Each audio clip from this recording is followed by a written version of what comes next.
Hello అండి, అందరికీ నమస్కారం. ప్రస్తుత పాలకుడి భక్తజన బృందానికే సకల సదుపాయాలు సమకూరుతున్నాయి. మరి ఇతరుల బాధ ఏమిటి? దాని గురించి మనం ఒక చిన్న కథ తెలుసుకుందాం.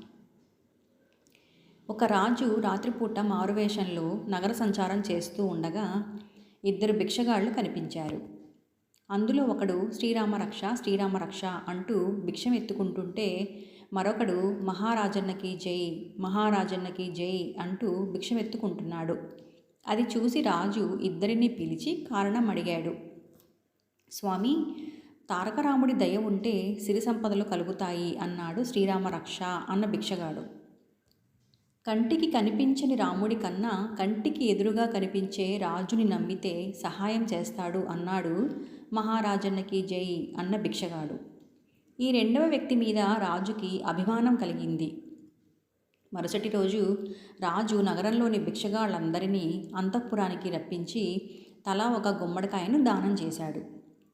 మహారాజన్నకి జై అంటూ భిక్షమెత్తిన అతడికి ఇచ్చిన గుమ్మడికాయలో మాత్రం విలువైన రత్నమాణిక్యాలు భద్రపరిచి మరీ దానం చేశాడు మహారాజు.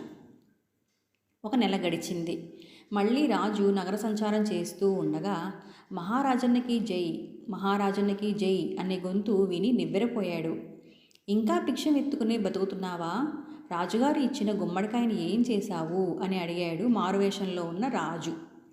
ఆ గుమ్మడికాయతో ఎంతకాలం బతకమంటారు? దాన్ని అప్పుడే కొట్లో అమ్మేశాను, రూపాయి వచ్చింది అన్నాడా భిక్షగాడు. ఇంతలో అటువైపుగా పల్లకీలో వస్తున్న అతన్ని చూసి రాజు మళ్ళీ నివ్వెరపోయాడు. శ్రీరామరక్ష అంటూ భిక్షమెత్తినవాడే. హఠాత్తుగా తను ఎలా గొప్పవాడైనది ఆ బిచ్చగాడు ఇలా వివరించాడు.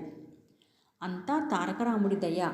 నేను మా అమ్మ తద్దినం రోజున నలుగురికి గుమ్మడికాయ ముక్కలు పంచుదామని కొట్లో కొన్న గుమ్మడికాయని కోసి చూశాను.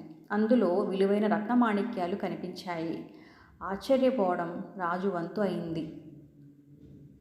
కనుక మీరు పాలకపక్షం తరపు భక్తజన భజన పాటలు వింటూ ఆయాసపడిపోకండి. ఎల్లప్పుడూ శ్రీరామరక్ష అనుకుంటూ మీ విధి మీరు నిర్వర్తించండి. కాలం కర్మం కలిసి రాగానే ఫలితం తప్పక ఉంటుంది. నిజమే కదండి. ఈ కథ కనుక మీకు నచ్చితే సబ్స్క్రైబ్ చేయండి. Thank you.